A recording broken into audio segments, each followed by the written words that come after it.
Orang apa? Egypt ya? Iya.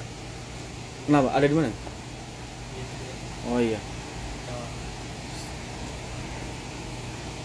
Gimana mana?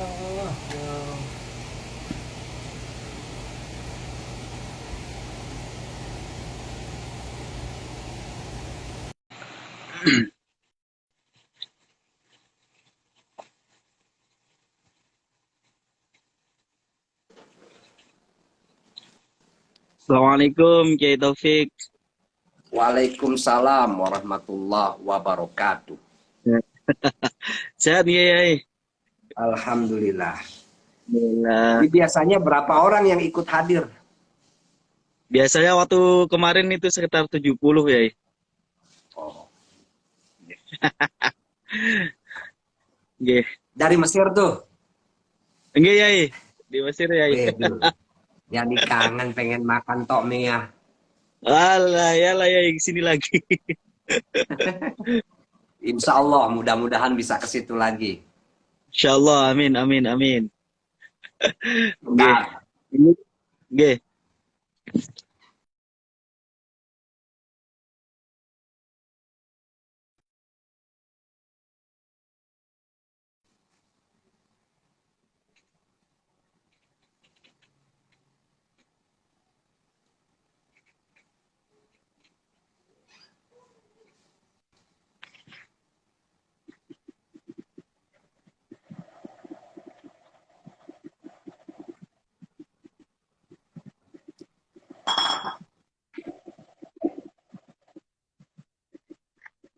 Gimana suasana di Kairo sekarang? Nyaman? Nyaman Yai, alhamdulillah. Nyaman dan aman ya? Aman dan corona sudah pergi alhamdulillah. Oh gitu. Udah boleh nggak pakai masker? Udah nggak ada yang pakai masker. Udah ada konser-konser juga. Nggih.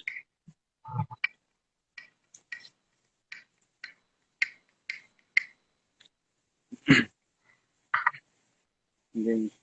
Mudah-mudahan saya bisa ke Kairo lagi lah, kangen. Nggih. Kemarin baru TGB ke sini ya, TGB. sama Pak Hasan, nggih Pak Hasan Basri Sagalan itu. Oh, ada TGB juga itu. Iya, sama Pak Mukhlis Hanafi juga. Oh, Nggih. iya iya. Mungkin langsung mulai aja ya, sambil nunggu Gus Rifkil Muslim. Ah, ini udah masuk. Oke.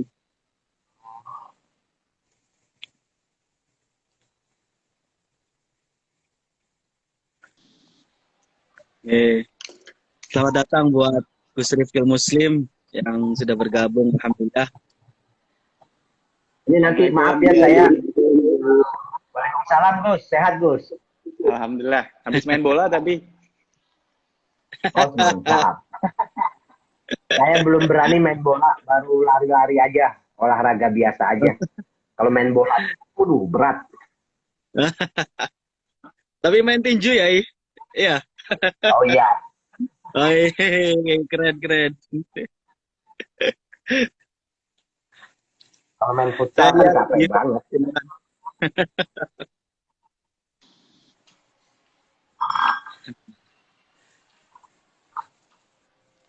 Ya mungkin karena Gus Rifkil sudah hadir dan kita sudah masuk hadir, kita mulai bincang malam minggu rutinan pada hari ini.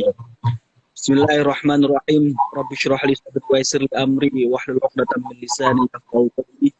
Assalamualaikum warahmatullahi wabarakatuh. Hamdan wa tamjidan lillah, salatan wa salaman ala Rasulillah wa ala alihi wa sahbihi wa man tabi'a sunnatahu wa jama'atah min yaumina hadza ila yaumin nahdah.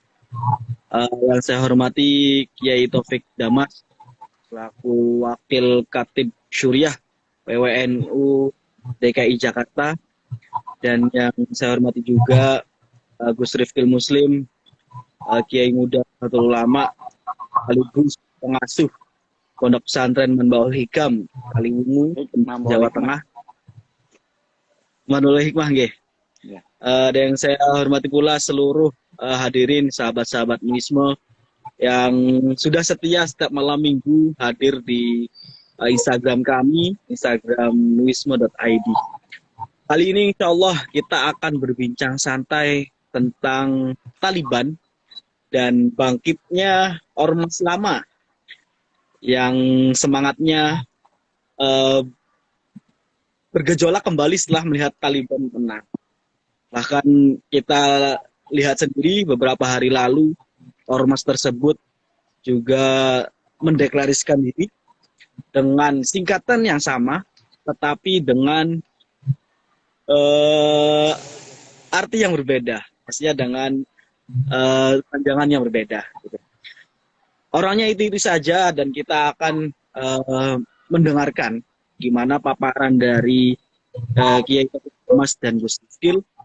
Mungkin beliau juga pasti mempunyai data-data yang sekiranya bisa memperjelaskan kepada kita tentang Taliban dan ormas yang baru ini. Ormas lama yang kemudian memperbaharui diri. Seperti itu. Mungkin kita pertama akan dengarkan dulu dari Kiai Taufik Damas latar belakang terbentuknya Taliban di Afghanistan. Latar belakang terbentuknya Taliban di Afghanistan, apakah mereka itu bersangkutan dengan ISIS, dengan Al-Qaeda atau ormas-ormas lainnya? Kepada beliau, monggo dipersilahkan. Baik, terima kasih. Assalamualaikum warahmatullahi wabarakatuh. Waalaikumsalam warahmatullahi wabarakatuh. Dan juga Gus Rifki. Saya merasa terhormat diundang bergabung dalam bincang-bincang santai melalui Instagram oleh Nuisme. Nuisme ini apa? Kelompok anak muda gimana atau gimana Nuisme ini? Anak muda yang menuju tua, ya. Tapi memang kalau tadi diminta menjelaskan latar belakang berdirinya Taliban atau sejarah Taliban di Afghanistan ini agak berat. Karena kan judulnya cuma pengaruh kemenangan Taliban bagi masyarakat Indonesia. Saya pikir saya tidak bisa menyebutkan data karena saya baca begitu aja dan tidak menghafal soal apa latar belakang pendirian Taliban itu. Yang jelas berdirinya Taliban itu ya asli oleh sekelompok pelajar di Afghanistan yang kemudian membentuk Taliban, yang artinya juga sebetulnya kan siswa atau mahasiswa yang memang sebetulnya sekupnya itu lokal. Dulu didirikan oleh Mullah Umar. Nah, Mullah Umar ini sebetulnya bukan tokoh agama yang hebat di Afghanistan karena gelar mullah di Afghanistan itu beda dengan gelar mullah di Iran. Kalau gelar mullah di Iran itu gelar yang sangat prestisius gitu, sangat tinggi. Ya kalau di NU tuh kayak Rais Am lah kalau di Iran. Mullah gimana di Iran. Beda dengan gelar mullah di Afghanistan, itu tokoh agama lokal-lokal aja gitu. Maka Taliban terbentuk dengan paham yang kita tahu dipengaruhi oleh lembaga pendidikan di Deobandi itu, yang sebetulnya pahamnya itu ya Ahlus Sunnah wal Jamaah. Ahlus Sunnah wal Jamaah. Cuman karena apa pengaruh lingkungan, maksud saya adalah pengaruh sosial politik yang mereka hadapi, bersuku-suku, sering konflik dan lain sebagainya, juga pernah berhadapan dengan kelompok apa komunis juga, Muslim komunis di sana yang dipengaruhi oleh kekuatan Uni Soviet ketika itu. Akhirnya mereka menjadi kelompok yang saya sih tidak menyebut Taliban itu sebagai teroris. Saya menyebut Taliban itu sebagai kelompok yang ultra konservatif. Nah, bahwa Taliban dicap teroris itu karena memang pernah dekat dengan Al-Qaeda, dengan ISIS, yang memang ISIS dan Al-Qaeda pernah masuk di Afghanistan. Cuman itu terjadi konflik tersendiri karena bagi orang Taliban yang asli di Afghanistan itu, paham ISIS yang dibawa dari Timur Tengah itu kan Wahabi. ISIS dan Al-Qaeda ini cenderung dengan paham Wahabinya yang anti dengan tradisi yang orang Taliban itu sangat menghormati tradisi keagamaan yang ada di Afghanistan, di suku-suku itu ya. Mirip kayak NU lah sebetulnya. Nah, karena terbiasa dengan konflik-konflik itu akhirnya memang keras Taliban. Dan Taliban ini tidak punya obsesi melakukan internasionalisasi ideologi mereka. Mereka itu cuma punya keinginan memerdekakan dalam tanda kutip Afghanistan yang dalam pandangan mereka itu dijajah oleh Amerika gitu. Maka ketika awal kemenangan Taliban dulu itu beda dengan awal kemenangan Taliban dengan kemenangan Taliban sekarang di Afghanistan. Karena kita tahu Taliban sekarang ini bisa menang juga itu hasil negosiasi, karena pada tahun 2020 itu mereka sudah bertemu dengan Amerika di Doha, di wilayah Qatar, di Doha di Qatar itu mereka sudah bertemu untuk bernegosiasi. Padahal kita tahu Amerika itu tidak akan pernah mau bertemu dengan organisasi yang mereka anggap teroris. Tapi faktanya mereka sudah bertemu di Doha, Qatar, yang kemudian juga setelah itu mereka meminta dukungan negara-negara Muslim untuk bisa berdamai dengan Amerika. Nah, salah satu negara Muslim yang kemudian mereka kunjungi adalah Indonesia tentunya, yang waktu itu mereka datang ketika Jokowi dan Pak Yusuf Kala menjadi presiden dan wakil presiden, yang kemudian sempat juga mampir ke PBNU. Nah, itu dalam rangka meminta dukungan gitu loh, agar mereka bisa pertama istilah kasarnya itu berdamai dulu dengan Amerika. Jadi sebetulnya hengkangnya Amerika dari Afghanistan sekarang ini bukan karena karena memang hasil negosiasi juga dengan mereka di Qatar itu, di Doha pada tahun 2020 itu gitu loh. Dan Afghanistan, Taliban diakui bukan organisasi teroris seperti ISIS ataupun Al-Qaeda. Jadi kurang lebih begitulah. Nah, sekarang kalau kita bicara tentang pengaruhnya bagi Indonesia, jelas kalau menurut saya pribadi, berdasarkan bacaan saya dari beberapa data yang saya baca dari beberapa pengamat internasional tentang Taliban ini, tidak terlalu berpengaruh pada tindakan atau gerakan terorisme. Tidak terlalu berpengaruh. Karena ingat, terorisme itu merebak di dunia, termasuk di Indonesia, itu ketika ada kezaliman. Ketika ada kezaliman, begitu loh. Nah, sementara sekarang ini, dalam konteks Afghanistan, itu Taliban menang, gitu loh. Dan Taliban tidak punya semangat untuk melakukan internasionalisasi ideologi, karena mereka tidak seperti ISIS ataupun Al-Qaeda. Mereka hanya ingin memperjuangkan apa yang menurut mereka sebagai ajaran Islam, dalam tanda kutip mendirikan Afghanistan yang berdasarkan Islam. Ya, tapi kembali lagi kemudian Islam versi Taliban ini kan adalah pandangan keislaman yang sangat konservatif, maka wajar kalau sampai sekarang pun masih ada berita tentang diskriminasi terhadap perempuan dan lain sebagainya itu. Perempuan nggak boleh jadi menteri, cukup bahkan kemarin ada berita perempuan itu tugasnya hanya melahirkan, kan begitu. Nah, tapi euforia kemenangan Taliban di Afghanistan ini bisa jadi mempengaruhi semangat kelompok-kelompok di Indonesia yang punya cita-cita mendirikan negara Islam. Kita tahu ada JI, Jamaah Islamiyah, dan pecahan-pecahannya yang memang pernah bersentuhan tokohnya itu dengan tokoh-tokoh Taliban atau kelompok Taliban. Dulu kita kenal orang bernama Hambali yang kemudian ditangkap oleh Amerika, dipenjara di di daerah penjara namanya itu, Guantanamo ya, Guantanamo. Iya. Iya. Kan juga dulu pernah bersentuhan. Nah, Jamaah Islamiyah ini kan memang dianggap memiliki hubungan psikologis lah dengan Taliban, karena banyak anggotanya adalah mantan kombatan di Afghanistan atau setidaknya berlatih di negara tersebut, berinteraksi dengan sejumlah faksi Taliban. Nah, mereka ini menganggap Taliban adalah, atau kemenangan Taliban bagian penting dari comeback-nya Jamaah Islamiyah dengan label New JI gitu loh. Jamaah Islamiyah. Nah, selanjutnya kelompok lain seperti ada Jamaah Ansarut Tauhid, ada juga Jamaah Ansaru Syariah. Ini yang didirikan oleh antaranya Jamaah Pak Abu Bakar Basir. Itu memiliki euforia yang sama bahwa ini menjadi semacam apa ya, vitamin bagi mereka untuk terus berjuang mendirikan negara Islam versi mereka begitu loh. Jadi kita harus detail. Jadi soal terorisme saya pikir tidak akan mempengaruhi, tapi soal semangat memperjuangkan negara Islam itu masih ada. Walaupun data-datanya nanti bisa kita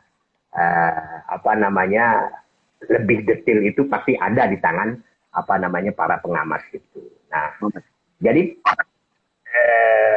gerakan radikalisme di Indonesia ini bisa jadi lebih jauh dari itu. Maka pemerintah kita itu harus, terutama aparat ya, intelijen di Indonesia ini harus betul-betul mengantisipasi itu.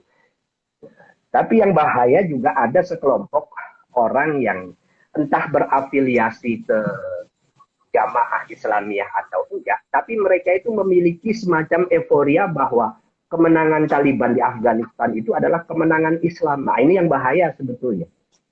Karena bagaimanapun secara syariat Islam itu kan banyak versi dan kita bisa berdiskusi. Nah, sementara paham syariat Islam yang dibawa oleh Taliban itu paham yang sangat ultra konservatif, yang sangat bertentangan dengan prinsip-prinsip kemanusiaan, apalagi berhubungan dengan kesetaraan gender. Kita jauh sekali kalau kita bicara tentang kesetaraan gender yang sekarang gitu. Apalagi juga soal kebebasan beragama dan lain sebagainya, jauh dari paham keagamaan yang diyakini oleh orang-orang Afghanistan. Tapi tetap sebagai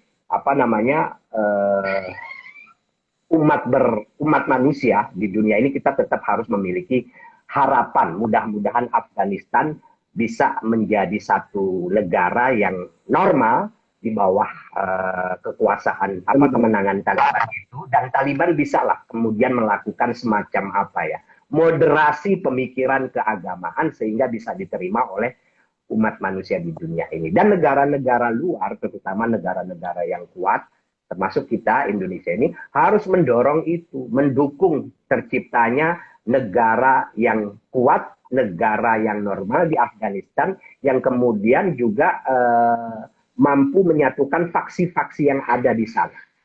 Terutama saya setuju sekali dengan usulan atau nasihat dari pemerintah Indonesia itu bahwa Taliban harus melibatkan kaum perempuan dalam pemerintahan. Ini sebagai pengantar sedikit, biar nanti kita lanjutkan dengan diskusi. Terima kasih. Wassalamualaikum warahmatullahi wabarakatuh. Waalaikumsalam warahmatullahi wabarakatuh. Terima kasih buat Kiai Taufik Jamal.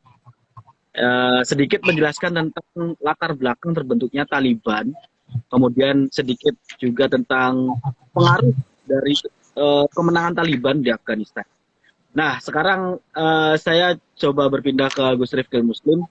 Gini Gus, saya lihat di video-video YouTube, itu komentarnya itu sebagian anak muda itu malah mereka sepertinya masih belum memahami Taliban, tapi semangatnya itu menggebu-gebu tentang jaya Islam, terus Islam bangkit, seperti itu. Mungkin sampean yang selama ini banyak menggeluti di kaum-kaum ini punya pandangan tentang ini. Oke, terima kasih atas waktunya, Gus Fahri maupun Kiai Damas, izin menyampaikan. Jadi langsung saja masuk ke pembahasan ya, karena durasi juga. Jadi memang dari kemenangan yang tadi dalam tanda kutip sebenarnya kemenangan, bukan kemenangan dari Taliban, karena Taliban sendiri meraih kemerdekaannya dengan cara tadi disampaikan oleh Kiai Damas bahwasanya setelah ada perjanjian di Doha tahun 2020. Ini yang perlu kita garis bawahi dulu, bahwasanya mereka tidak merdeka seperti Indonesia merdeka melawan penjajah, akan tapi mereka merdeka secara diplomasi. Dan harusnya ini tidak perlu dibesar-besarkan. Nah, tentunya ketika Amerika tidak menarik pasukannya, tentunya kemerdekaan itu pun tidak akan terjadi. Kemerdekaan dalam tanda kutip tadi. Nah, ini akhirnya karena mungkin framing-framing tertentu yang selama ini orang, mohon maaf bukan berarti kita pro Amerika ya, ataupun kita anti Amerika. Kita harus fair di sini bahwasanya memang merdekanya tadi karena ada diplomasi di Doha. Ini yang pertama. Yang kedua, efek dari itu dan efek media sosial tentunya, karena seakan-akan mereka merebut kemerdekaannya. Dan dengan superiornya, dengan gagahnya, bisa membebaskan negaranya dari cengkraman Amerika. Ini framing yang dibangun. Jadi ketika sebuah negara berhasil merdeka, tentunya ada euforia tertentu. Dan apalagi anak muda itu cenderung ya tadi pengen merdeka, cenderung keluar dari zona nyamannya. Ketika selama ini dengan framing Amerika itu polisi dunia, nah ini Amerika aja bisa kalah dengan Taliban dengan semangat keislaman, yang keislamannya yang mohon maaf kadang ya perlu kita perjelas dulu. Makanya harus belajar seperti mohon maaf ini seperti yang diajarkan di pesantren. Bagaimana pesantren mengajarkan agama yang urut, yang runtut, belajar dasar-dasar dulu, mulai dari ilmu tajwid, ilmu tauhid, ilmu nahwu, shorof, fikih pun dari dasar dulu sama ila dzalik. Kemudian tak lupa di pesantren juga diajarkan balaghah, ajarkan mantek, usul fiqh sama ila dzalik. Dan yang paling penting di pesantren itu berbeda dengan pendidikan yang lain, karena di pesantren diajarkan hubul watan minal iman, cinta tanah air sebagian dari iman. Yang tentunya semangat mencintai tanah air ini yang sesuai dengan rambu-rambu, sesuai dengan agama yang bukan dibungkus agama. Sekali lagi, saya sering menyampaikan terlalu remeh sekali ketika seorang menggunakan agama yang dibungkus untuk memperlancar modus. Saya sering menyampaikan seperti itu. Karena ada makalah yang mengatakan kalau mau membodohi orang awam, paling gampang bungkuslah dengan agama. Jadi karena pemahaman agamanya dari generasi muda ini salah sumbernya atau belajarnya tidak sesuai dengan rule yang benar, maka akhirnya menyebabkan pemahaman yang salah. Tadi juga disebutkan oleh beliau bahwasanya mullah dan sebagainya itu juga berbeda levelnya. Jadi kalau memang dia semangat berislamnya benar, dan bahkan ini yang didengung-dengungkan kelompok sebelah yang depannya H belakangnya I itu ya, terus kemudian yang juga ormasnya yang depannya F belakangnya I itu ya, itu juga sedikit-sedikit kembali ke khalifah, kembali ke khilafah. Padahal seperti yang banyak keterangan yang kita terima, seperti banyak arahan dari masyayikh kita, para habib bahwasanya Indonesia itu udah final ya. Jadi tidak perlu dihalifahkan atau disiriakan atau mungkin di Afghanistan kan.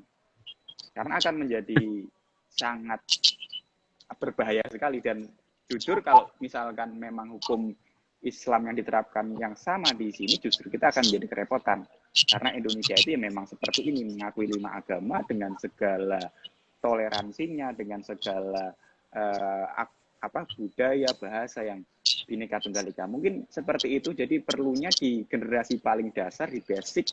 Bahkan mohon maaf, saya pernah menyampaikan di beberapa forum yang lain, pengalaman pribadi, ada seorang teman yang sudah sangat akrab sekali, hampir seperti saudara, menyekolahkan anaknya di salah satu sekolah SD IT, nggak perlu saya sebut mereknya, depannya A ya, belakangnya R, hampir sama kampusnya jenengan tapi beda lembaga itu ya.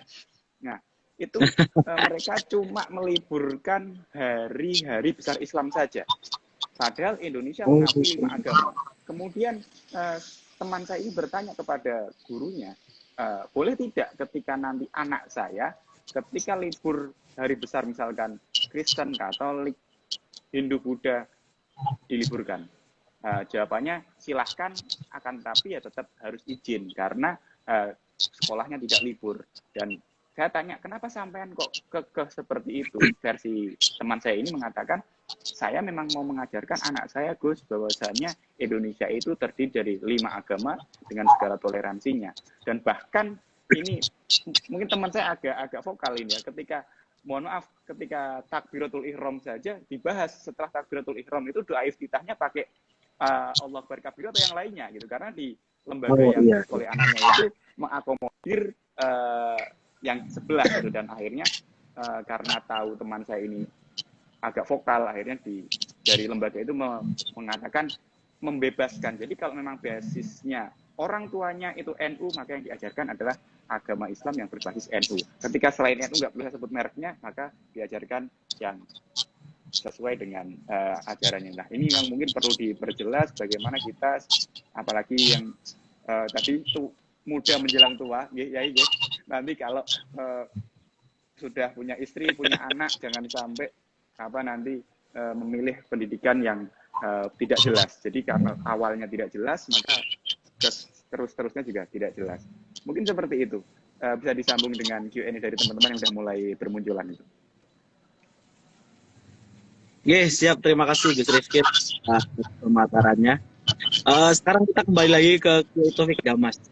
Ini tadi menyangkut tentang wanita, hak wanita. Yang dijanjikan Taliban bahwasanya kemenangan ini akan memperbolehkan wanita untuk sekolah, untuk ngajar, dan nyupir. Saya juga baca itu. Apakah janji perkataan itu hanya janji semata atau memang visi yang paten dari Taliban untuk meyakinkan masyarakat Afghanistan? Seperti itu Gus. Kiai Taufik, monggo. Ini pertanyaannya saya akan menjawab dengan sebuah anekdot yang dibuat oleh orang Afghanistan sendiri. Saya pernah baca, tapi saya lupa. Tapi kurang lebih begini. Jadi Taliban ini diibaratkan dalam tanda kutip ya, dalam tanda kutip orang yang preman ngaku tobat. Gitu. Oh. Jadi diibaratkan kucing. Ini dalam tanda kutip ya. Jadi oleh orang itu ibaratkan kucing. Jadi dia kucing ini mengaku taubat, terus berusaha menampilkan dirinya sebagai orang soleh. Nah, karena dia sudah mengaku taubat, berpenampilan orang soleh, kemudian banyak binatang-binatang yang lain itu ya menyambutnya dengan riang gembira. Cuma satu binatang yang tidak mau menyambut dia, yaitu tikus. Dia cuma ngelihat dari jauh, dari balik batu gitu. Kelakuan si kucing ini gitu. Nah, ketika ditemuin oleh binatang yang lain, tikus itu langsung ditanya, kenapa kamu kok nggak memberikan rasa hormat, rasa bangga ketika ada kucing taubat gitu. Kata si tikus ini, memang pakaiannya sudah pakaian orang soleh, tapi matanya tetap mata kucing, katanya gitu.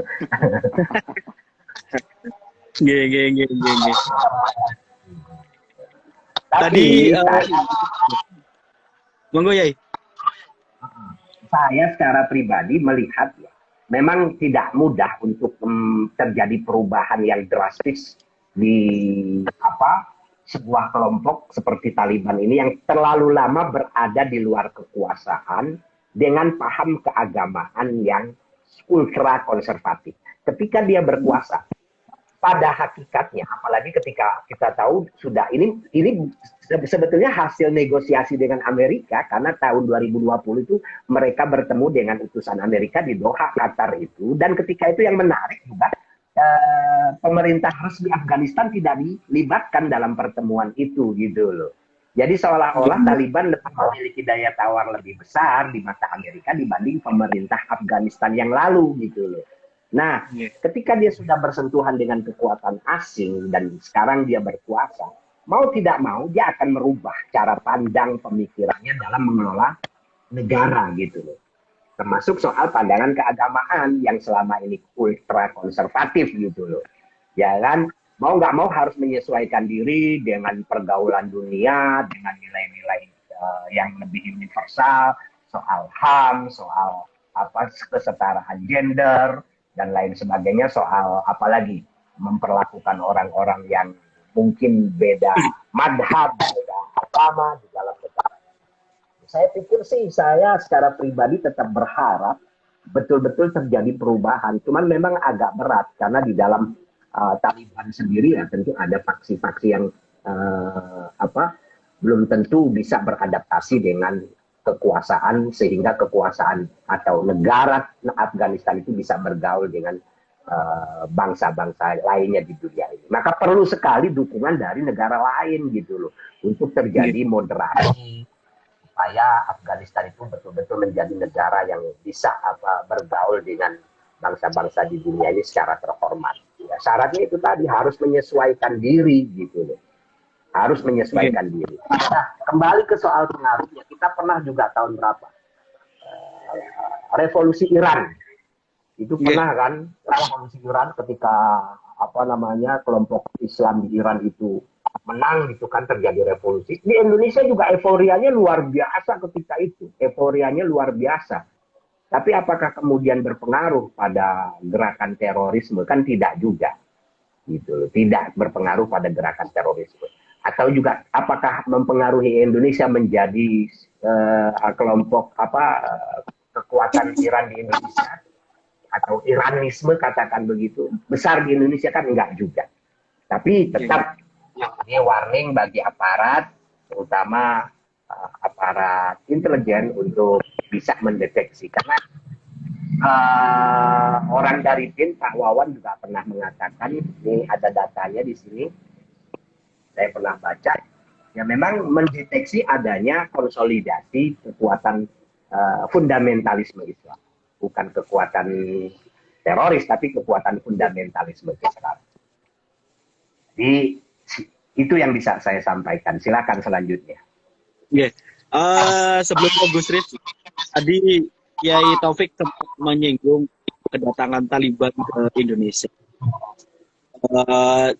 Di yang saya baca, yang ketika mereka ke sini dengan terus berkunjung ke PBNU, yang saya baca itu ternyata mereka itu bukan sepenuhnya Taliban, tetapi ulama-ulama Afghanistan. Kira-kira gimana penjelasan tentang ini, Yai? Ini pertanyaan buat saya apa Gus Rifkin? Penjenengan sebelum ke Gus Rifkin. Itu memang simpang siur. Kalau saya baca dari media Afghanistan, yang media resmi, memang yang datang itu bukan cuma ulama dari Taliban, tapi ada juga dari kelompok lainnya. Kebetulan waktu itu yang memimpin adalah orang Taliban, yaitu Abdul Ghani Baradar. Itu ketua divisi politik dan budaya di Taliban ketika itu. Cuman termasuk di Indonesia, media juga memberitakan bahwa itu adalah Taliban, karena tentu itu yang lebih seksi gitu loh. Nah, makanya juga saya sempat berpolemik itu di TV One, tapi saya malas menanggapi karena memang saya baca berita di Indonesia juga semuanya menyebutnya Taliban, padahal teman kita yang menjadi MC di PBNU pun mengakui bahwa yang datang ketika itu bukan hanya orang Taliban, tapi juga beberapa kelompok lain yang memang dipimpin oleh orang Taliban, yaitu Abdul Ghani Baradar gitu. Itu simpang siur sebetulnya beritanya. Simpang siur. Mungkin kita ke Gus Rifil ini. Karena Gus Rifil tadi menyinggung tentang lembaga, Gus. Jangan menyinggung lembaga. Kita lihat orang Taliban itu dalam kutip ya. Kita lihat video-videonya itu mereka agak sedikit primitif lah. Nah, menurut panjenengan, apakah dengan kapasitas mereka yang seperti itu, mereka akan berhasil membuat negara baru yang katanya negara Islam Emirat Afghanistan seperti itu? Mungkin bisa dijelaskan, Gus. Oke, terima kasih.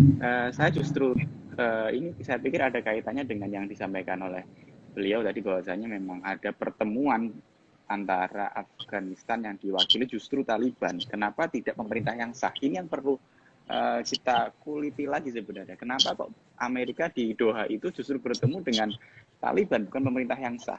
Kalau memang niatnya, mohon maaf ini ya, bukan bermaksud seudon atau apapun gitu, dengan segala kemungkinan cocokologi atau apapun, ketika memang mau merencanakan sebuah perdamaian yang baik, tentunya dengan pemerintahan yang sah. Tapi kenapa Amerika justru di Doha ketemu dengan itu justru Taliban? Terlepas tadi Kiai menyebutkan karena daya tawarnya atau tadi dengan bahasanya lebih seksi gitu kan ya. Saya menarik dengan kosakata beliau ini ya, sesuai dengan backgroundnya warnanya pink itu ya, jadi romantis seksi pakainya bahasanya itu ya. Jadi ini yang kenapa justru orang lebih tertarik menyebut Taliban dibanding menyebut Afghanistan. Ini yang perlu Iya, garis iya. bawahi. Dan ketika tadi lembaga, saya pikir ketika memang dari yang memegang pemerintahan sekarang, siapapun itu, apapun namanya, kalau memang tidak bisa beradaptasi, tadi juga disebutkan beliau, ketika tidak bisa beradaptasi dengan perkembangan zaman, dengan pola-pola lama, tentunya ini akan menimbulkan sebuah penurunan trust, sebuah ketidakpatuhan, sebuah ketakutan dari rakyatnya sendiri. Padahal sebuah negara ketika rakyatnya sudah tidak ada unsur kepercayaan trust terhadap pemimpinnya, ini tentunya akan yang seperti awal tadi saya bilang mengurangi dari yang hubul waton minal imannya terlepas itu menjadi tagline di Indonesia. Tapi saya pikir semangat nasionalisme itu tiap negara juga perlu dibangunkan. Makanya di Arab Saudi pun sempat hubul waton minal iman itu dimodifikasi menjadi al waton baladi atau apa itu, saya agak lupa itu. Nah, jadi kalaupun lembaga, kalau lembaganya tetap konservatif, bahkan tadi beliau mengatakan ultra konservatif ya, saya mencatat tadi. Ketika dengan kostum-kostum yang masih ya dengan baju yang seperti itu, ketika dengan aturan wanita tidak boleh keluar, dibatasi dan sebagainya, saya pikir ya akan justru kasihan warga negaranya, karena sekarang pun semenjak Taliban menguasai Afghanistan sudah muncul ketakutan-ketakutan tertentu. Kita lihat eksodus dari orang-orang yang bahkan rebutan naik pesawat pengen keluar dari negaranya sendiri. Kan ini kan juga sebuah hal yang miris. Ya, kalau memang mereka bahagia dengan kemerdekaan yang direbut oleh Taliban, tentunya mereka menyambut dengan sukacita, tidak melarikan diri, justru mencari tempat aman. Jadi kalau lembaga apapun, kalau masih tetap dengan sistem yang digaungkan oleh Taliban, saya pikir juga tentunya tidak akan maju lembaganya. Bahkan negaranya pun ya mungkin stuck seperti itu saja. Dan yang ditakutkan ini justru ketika memang ini nanti akan menjadi chaos dan menjadi sebuah seperti yang sudah seperti di Syria atau yang lainnya, selalu muncul konflik. Nah, ini justru akhirnya akan muncul dari seperti biasanya, karena dari PBB atau dari yang lainnya, justru akhirnya nanti masuk ke negara tersebut lagi. Mungkin seperti itu yang perlu diwaspadai. Oke, matur suwun Gus Rizkil. Tadi saya ingin menyinggung lagi akan topik bahwasanya ketika revolusi kan Indonesia tidak mempunyai dampak yang terlalu besar lah akibat revolusi itu. Tetapi nyatanya ketika Taliban menang dari pemerintah, kita tahu kemarin minggu lalu lah, ada deklarasi pembentukan ormas yang sudah terlalang akan bangkit kembali. Semangat mereka bergejolak kembali. Apakah itu akan membangkitkan teman-teman mereka yang lama yang sudah dibubarkan juga untuk kembali mengikuti jejak Taliban yang di Afghanistan itu? Ya. Saya pikir kalau ada ormas baru, katakanlah FPI ya, itu tidak ada kaitannya dengan Taliban. Tidak ada kaitannya dengan Taliban. FPI yang baru ini apa? Front Persaudaraan Islam. Saudara Islam. Ini deklarasikan baru. Saya pikir itu tidak ada urusannya dengan Taliban. Tidak ada. Tidak ada kaitannya dengan kemenangan Taliban di Afghanistan. Cuman memang justru euforia itu ada di kalangan jamaah organisasi lama seperti JI tadi yang sudah saya jelaskan. Bahkan BNPT itu sudah mengatakan bahwa euforia itu memang perlu diantisipasi. Ya, jadi jangan sampai salah menyikapi ini, patut diwaspadai gitu loh. Jadi BNPT ini sudah mendeteksi penggalangan simpatisan atas kemenangan Taliban di Indonesia. BNPT berharap kejadian Taliban itu di Afghanistan tidak dicontoh oleh masyarakat Indonesia. Artinya memang udah dideteksi ada penggalangan simpatisan gitu. Tapi saya tidak melihat deklarasi FPI yang baru itu berhubungan dengan Taliban. Gitu. Tidak melihat, karena FPI yang baru ini kalau menurut saya ini urusannya politik dalam negeri, urusan politik dalam negeri. Iya. Tapi ya baik FPI yang baru ataupun FPI yang lama itu urusannya urusan dalam negeri. Gitu. Tapi Indonesia sendiri kan pernah merekonsiliasi kepada Oki untuk perdamaian Taliban itu. Mungkin isinya itu bisa dijelaskan ya kepada kita. Ya, memang sudah Indonesia di OKI itu sudah memberikan masukan agar Taliban yang sedang berkuasa di Afghanistan ini segera melakukan rekonsiliasi, mempertemukan faksi-faksi yang ada di Taliban untuk menciptakan perdamaian, kemudian segera membentuk pemerintahan yang baru, dan spesifik gitu loh, pemerintah Indonesia itu mengajak pemerintah sekarang atau Taliban itu mengajak partisipasi kaum perempuan gitu. Ini menarik gitu loh, kepedulian pemerintah kita terhadap kaum perempuan di Afghanistan gitu. Karena saya secara pribadi, bangsa atau umat yang tidak menghargai perempuan itu dengan sendirinya tidak akan pernah maju. Terkutuk karena dia merendahkan rahim di mana dia dirawat dan dilahirkan. Itu terkutuk sekali. Dan sama sekali tidak sejalan dengan ajaran Islam yang sesungguhnya kalau ada orang yang merendahkan kaum perempuan. Bagi saya pribadi, yang tadinya menarik itu awalnya kan kita tentang feminisme. Perempuan dan laki-laki itu beda hanya soal fisik saja, tapi soal hati, soal pikiran tidak ada beda.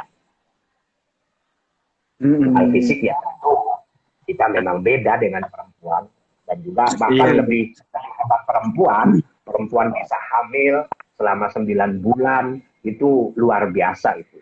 Cuma sementara laki-laki cuma bisa nyuntik doang kan.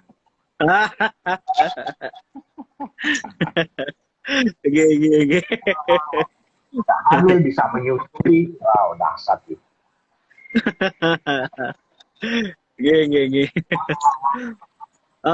Nih mungkin Kak Gus Rifkil tadi mengungkit tentang yang di Doha itu, Gus. Kira-kira Gus, menurut pandangan jenengan, niku apakah antara Taliban dan pemerintah ini, kemenangan Taliban ini, apakah ada peran dari negara-negara lain? Seperti misal antara Amerika sama Cina atau negara lain yang mendukung keduanya. Lalu salah satunya kalah, salah satunya yang menang. Itu Gus. Oke, terima kasih. Jadi kalau kita bicara segala kemungkinan itu ada, cuma kalau kita bicara tanpa data dan fakta itu juga sekarang jatuhnya berbahaya gitu. Saya lebih cenderung ke itu tadi yang disampaikan oleh Yai, bahwasanya memang kenapa justru pemerintah yang sah tidak diajak dalam perundingan tersebut. Ini yang perlu kita garisbawahi. Terlepas apakah ada peran dari Amerika atau Cina, kita juga tidak bisa berbicara tanpa adanya data. Tapi besar kemungkinan juga ada pengaruh dari negara-negara yang lain. Sekarang kita analogi saja seperti ini misalkan. Ketika dunia itu damai-damai saja, ketika tidak ada konflik, tentunya yang jualan senjata juga nggak laku senjatanya. Ini analogi dasar aja. Jadi dengan adanya beberapa konflik, tentunya negara-negara produsen senjata juga akan mendapatkan keuntungannya, terlepas ini tidak bisa dibuktikan secara langsung karena kita datanya pun kita tidak pegang itu, karena mungkin itu menjadi super secret ya di negara-negara tertentu. Tapi jadi mungkin ada agenda besar di balik ini yang kita tidak tahu. Yang jelas jangan sampai euforia ini justru menyebabkan, apalagi di Indonesia, terlepas ada kaitannya atau tidak, jadi justru membangkitkan sel-sel terorisme, sel-sel dari radikalisme yang dengan tujuan pengen merongrong, pengen keluar dari Negara Kesatuan Republik Indonesia. Terus kemudian tadi ketika Yai Taufik Damas tadi menyampaikan, saya setuju, sepakat dengan beliau ketika negara yang tidak menghargai wanita itu negara yang bisa dikatakan tadi versi beliau negara yang tidak baik, negara yang tidak terhormat dan sebagainya. Terlepas tadi orang-orang itu masih cenderung memahami ayat dari ar-rijalu qawwamuna 'alan nisa ini dimakan mentah-mentah. Iya, bahwasanya laki-laki itu lebih kuat, lebih perkasa dari perempuan. Tadi ya Taufik Damas mengatakan bahwasanya perempuan itu 9 bulan mengandung, kemudian melahirkan, kemudian menyusui.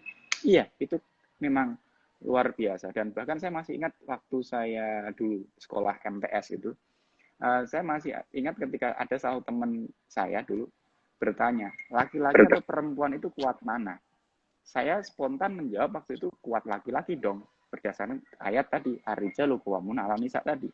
Terus kemudian bukti yang lainnya misalkan, Nabi pun semua laki-laki, tidak ada Nabi yang perempuan.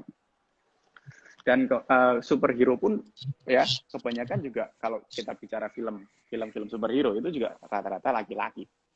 Nah, ternyata ada jawaban menarik yang lucu dan menurut saya agak nampol gitu ya. Laki-laki dan perempuan kuat perempuan. Kok bisa?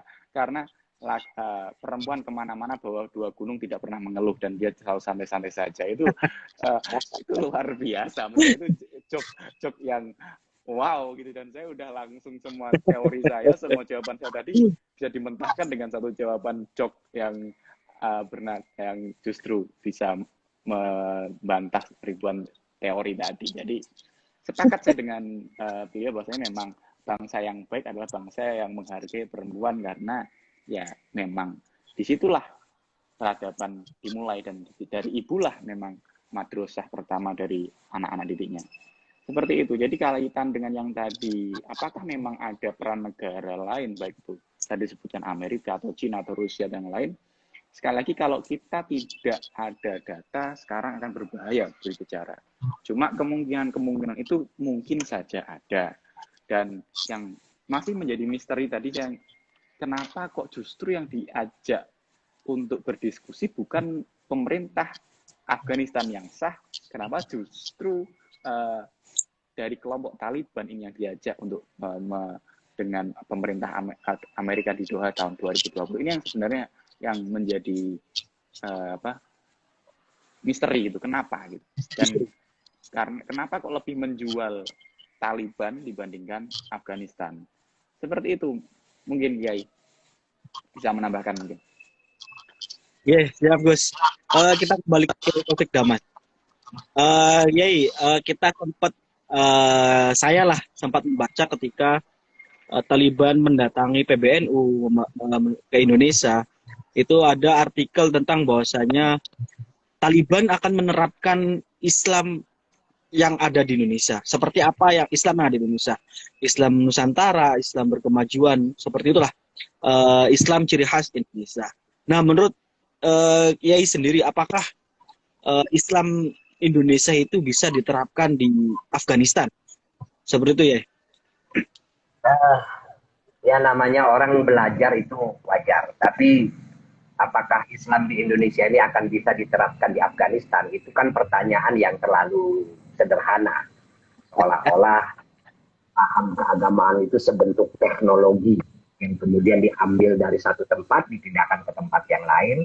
Padahal tentu tidak seperti itu, karena kalau sudah paham atau pemikiran itu variabelnya kan jauh lebih rumit dari sekedar alat-alat teknologi. Nah, yang jelas memang sebetulnya pertama kedatangan Taliban, kita anggap Taliban lah walaupun masih simpang siur ketika itu, karena berita juga menyebutnya Taliban semuanya, itu memang dalam rangka meminta dukungan negara-negara mayoritas Muslim soal hubungan Taliban dengan Amerika. Dan memang sesungguhnya sejak pertemuan Doha di Qatar itu Amerika sudah melihat Taliban itu sudah bukan bagian dari terorisme. Salah satu komitmen dalam perjanjian itu, Taliban itu berjanji tidak akan melibatkan milisi-milisi asing ada di Afghanistan, tidak akan membiarkan. Yang dimaksud milisi asing itu ya seperti Al-Qaeda, ISIS, dan lain sebagainya. Jadi memang ingin menegaskan dirinya bahwa dia bukan bagian dari ISIS, bukan bagian dari Al-Qaeda. Yang kedua organisasi ini, menurut pandangan Amerika adalah organisasi teroris. Nah, itu sebabnya mereka bisa bernegosiasi dengan Amerika. Nah, kedatangan ke Indonesia itu dalam rangka itu, meminta dukungan bahwa Taliban itu bukan teroris. Gitu loh. Dan kemudian bahwa tahun ini dia bisa menang, mengusir dalam tanda kutip ya, menguasai Afghanistan setelah pasukan Amerika menarik diri.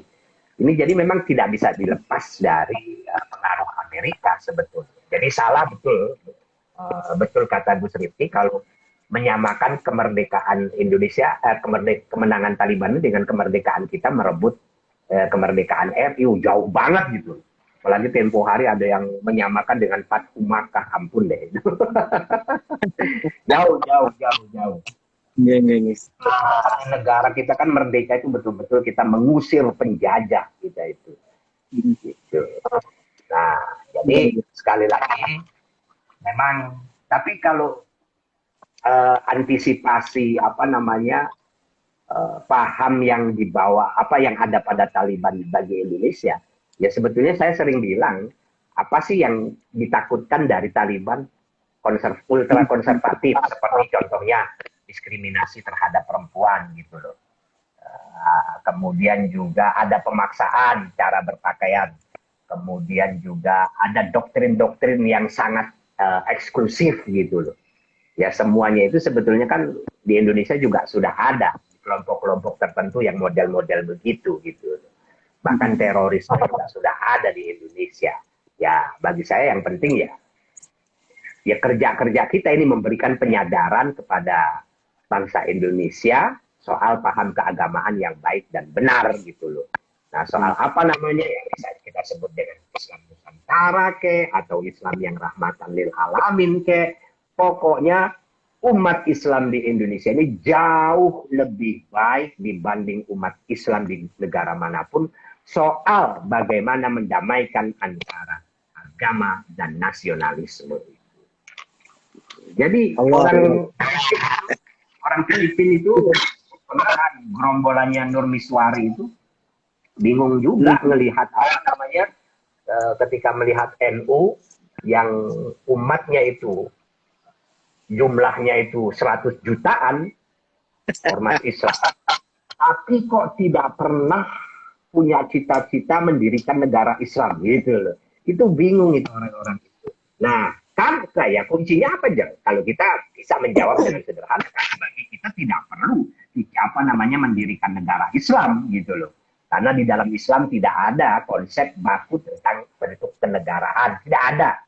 Khilafah itu adalah ilusi, negara Islam juga ilusi. Yang dibangun oleh Nabi Muhammad itu bukan negara Islam, bukan khilafah, tapi negara berkeadaban yang ketika itu disebut dengan Madinah. Madinah itu artinya adalah sekelompok masyarakat yang beradab.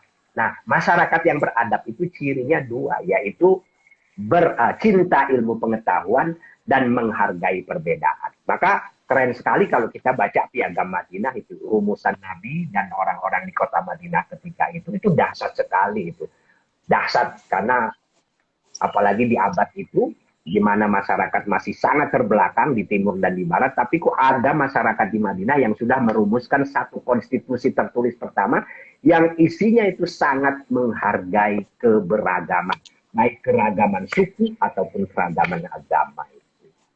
Saat itu waktu itu. Nah, jadi bagi NU tidak ada itu cita-cita ingin mendirikan negara Islam. Soal syariat, NU tidak pernah berhenti menggodoknya melalui lembaga yang namanya Lembaga Bahsul Masail. Yang pada Bahsul Masail di Munas tahun berapa itu 2009 di daerah Jawa Barat, itu sudah mengambil keputusan soal konsep warga negara. Bahwa orang non-muslim tidak boleh disebut kafir dalam konteks kehidupan berbangsa dan bernegara. Ini temuan atau keputusan yang luar biasa. Bukan temuan sih, kalau temuan sebetulnya secara individu udah banyak orang yang menyebutkan itu. Di Mesir itu sudah ada namanya Fahmi Huwaidi menulis buku Muwatinun Nadimiyun. Itu kan sudah ada gagasan itu. Tapi ketika itu menjadi keputusan sebuah organisasi, itu menjadi sangat dahsyat dan suaranya juga sangat luar biasa di mata dunia. Yang kemudian oleh orang-orang yang anti NU dipelintir seolah-olah NU ingin mengubah surah Al-Kafirun menjadi surah non-muslim. Kul ya ayyuhal non-muslim, katanya gitu. Bukan kul ya ayyuhal kafirun berubah menjadi kul ya ayyuhal non-muslim. Padahal maksudnya bukan itu. Kalimat kafir itu tetap ada dalam teologi internal kita. Tetap tidak bisa dibuang. Karena di dalam Al-Quran itu ada. Di dalam hadis Nabi ada. Tapi ketika berinteraksi sosial dengan masyarakat yang plural, ideologi atau teologi internal ini tidak boleh atau jangan ditenteng keluar. gitu loh. Yes. Sama dengan lagi rame nih, lagi rame ucapan Pangkostrat Pak Dudung yang mengatakan semua agama itu sama di mata Tuhan, lagi rame gitu. Nah, saya kasih komentar bahwa apa yang beliau katakan itu kan dalam konteks kebangsaan. Beliau sebagai aparat negara, yaitu aparat militer, bicara di hadapan prajurit, yang tentu prajurit agamanya beragam, wajar kalau itu dikatakan. Tapi secara internal, semua umat beragama harus meyakini agamanya paling benar. Apalagi tokoh agama ketika ngomong di tengah umatnya harus meyakini itu. Kalau dalam Islam yaitu wa may yabtaghi ghairal islami dinan fala yuqbala minhu wa huwa fil akhirati minal khasirin. Inna dina indallahil Islam. Tapi itu teologi internal kita gitu. Dan bahkan kalau kita nggak punya keyakinan itu bahaya. Kalau kita nggak punya keyakinan bahwa Islam yang paling benar, ya bubar aja udah. Gitu loh.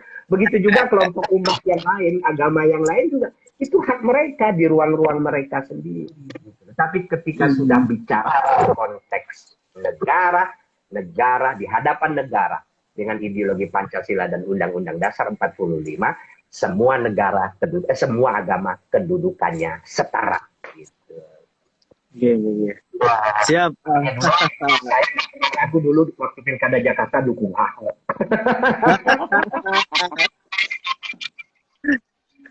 Geng. Ini Saya ditanya dulu. Ketika saya dukung Ahok, banyak yang nanya, kenapa kok Anda mendukung Ahok? Gampang.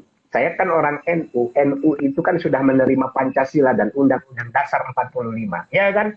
Iya, betul. Ridho bisai, ridho bima yatawalladu minhu. Gitu. Iya. Pas sepakat dengan Pancasila dan Undang-Undang Dasar 45, berarti semua orang di Indonesia ini statusnya adalah warga negara, memiliki hak dan kewajiban yang sama, apapun suku dan agamanya. Gitu. Iya. Semuanya satu dalam tantang.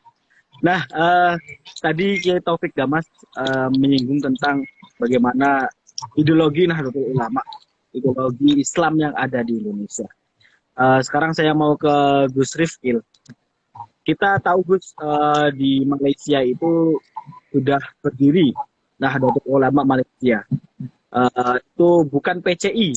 Jadi kalau PCI itu kan anggotanya orang-orang Indonesia yang sedang berada di Malaysia.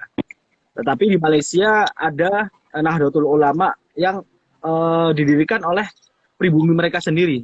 Nah, ketika Taliban ketika Taliban datang ke Indonesia, sempat ada logo Nahdlatul Ulama Afghanistan. Nah, mungkin dalam perkiraan Gus Rifkil ini kan antum sampean aktif juga di NU di Jawa Tengah dan kemana-mana. Mungkin nggak konsep seperti Nahdlatul Ulama yang di Malaysia itu diterapkan oleh orang-orang Afghanistan? Apakah nanti mereka akan sama dengan NU yang ada di sini atau mereka bahkan berbeda dengan NU yang ada di sini? Monggo Gus. Oke, mungkin yang perlu diperjelas adalah apakah NU yang di Malaysia ataupun di negara yang lainnya itu tetap berada di bawah NU, PBNU yang ada di Indonesia atau tidak. Karena kalau memang masih berada di bawah, tentunya harus mengikuti ADART ataupun apapun yang ditetapkan oleh PBNU. Jadi kalau mungkin memang dia tidak mau berada di bawah PBNU, lebih tepatnya mungkin saja simpatisan NU atau mereka yang sangat cinta NU dan pengen mendirikan NU dan pengen mengikuti NU. Tentunya kalau memang mau benar-benar ikut sesuai arahan NU ya harus ikut ADART ataupun apapun dari PBNU yang dalam hal ini seperti di Mesir, seperti di Yaman atau yang lainnya PCINU. Itu secara urutannya mungkin nanti Kiai Taufik Damas bisa menjelaskan secara detail karena kebetulan berada di Jakarta yang juga di PBNU juga.